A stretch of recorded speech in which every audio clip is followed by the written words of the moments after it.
नमस्कार दोस्तों, मैं प्रवीण रिखाड़ी आप स्वागत करता हूं। दोस्तों, आज की वीडियो में हम कवर करेंगे प्राइस टू अर्निंग रेशियो, जिसे हम शॉर्ट फॉर्म में पीई रेशियो भी कहते हैं।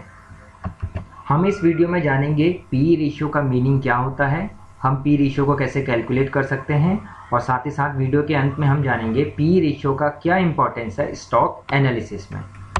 आइए सबसे पहले हम जानते हैं पी रेशियो का मतलब क्या है। पी रेशियो का मीनिंग है, अगर आप किसी कंपनी से 1 रुपये अर्न करना चाहते हैं तो उस 1 रुपये को अर्न करने के लिए आप अपनी जेब से कितना पैसा देने के लिए रेडी हैं। हम इसे इस तरीके से भी समझना चाहेंगे। पी रेशियो का मतलब होता है कि आपकी कंपनी का शेयर मार्केट में कंपनी की अर्निंग से कितना गुना कितना टाइम ट्रेड कर रहा है। It shows how much times market price of share are trading in market as compare to its EPS. दोस्तों, मीनिंग जानने के बाद अब हम देखते हैं कि पी रेशियो का फॉर्मूला क्या है। हम न्यूमरेटर में रखेंगे current market price of share और डिनोमिनेटर में रखेंगे earning per share. Current market price का मतलब है शेयर, आपका शेयर का मार्केट में क्या प्राइस चल रहा है, और जो डिनोमिनेटर में हम रखेंगे वो रखेंगे earning per share EPS. Earning per share का मतलब होता है अगर आपके पास किसी कंपनी का एक शेयर है तो उस शेयर पे आप कितना अर्न कर रहे हैं। अगर आप ईपीएस के बारे में और ज़्यादा जानना चाहते हैं तो डिस्क्रिप्शन में मैं इसका वीडियो लिंक दे दूंगा, वहाँ जाके आप ईपीएस का मीनिंग, उसको कैसे कैलकुलेट करते हैं और ईपीएस का इंपॉर्टेंस जान सकते हैं। फॉर्मूला समझने के बाद एक एग्जांपल देखते हैं कि ईपीएस कैसे कैलकुलेट किया जाता है। एबीसी लिमिटेड, जिसका मार्केट प्राइस 100 रुपये है और उसका ईपीएस 10 रुपये है, तो उसका पी रेशियो कैसे निकलेगा। न्यूमरेटर में हम रखेंगे उसका करंट मार्केट प्राइस और डिनोमिनेटर में रखेंगे ईपीएस। तो इसका पी रेशियो आया 10। ये क्या बताता है, अगर आप कंपनी से 1 रुपये अर्न करना चाहते हैं तो आपको उस 1 रुपये को अर्न करने के लिए 10 रुपये देने पड़ेंगे।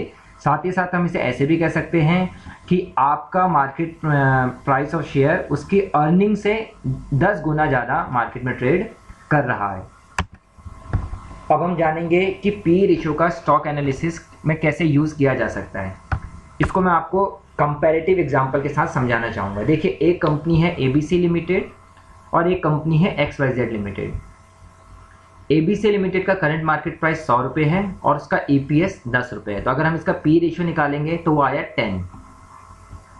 एक्सवाईजेड लिमिटेड में देखिए करंट मार्केट प्राइस 100 रुपये है और उसका ईपीएस है 20।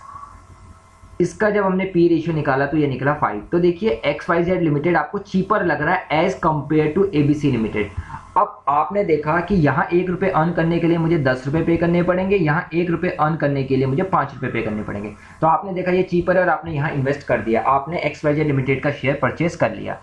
दोस्तों, मैं यहाँ ये आपको बताना चाहूँगा कि अगर आप केवल ये देखेंगे कि चीपर है और उस बेस में अपना डिसीजन लेंगे तो आपका डिसीजन गलत हो सकता है।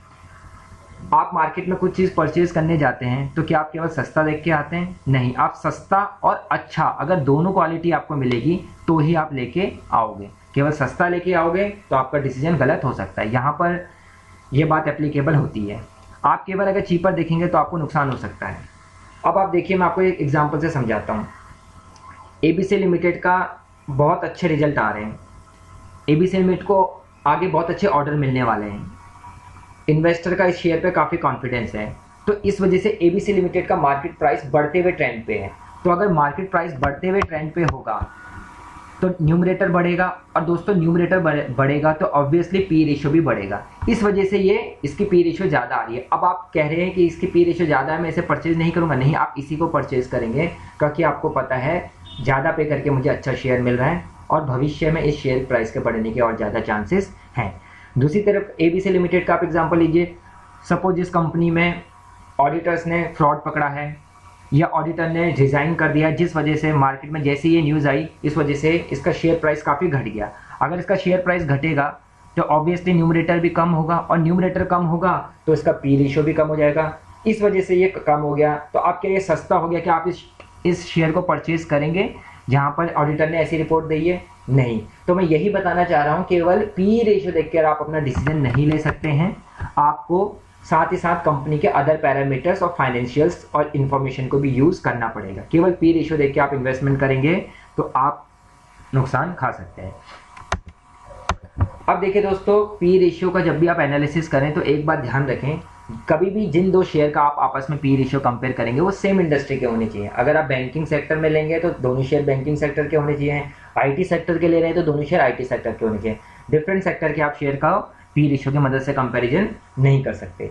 साथ ही साथ उनका मार्केट कैप भी सेम होना चाहिए। एक तरफ आपने एक ऐसी कंपनी उठाई है जिसका मार्केट कैप 1000 करोड़ है, दूसरी तरफ आपने एक ऐसी कंपनी उठाई है जिसका मार्केट कैप 30,000 करोड़ है, तो दोनों का कंपेयर नहीं है। शेयर प्राइस भी लगभग उनका बराबर होना चाहिए, तब जाके आप उन आपस में उनको कंपेयर कर पाओगे।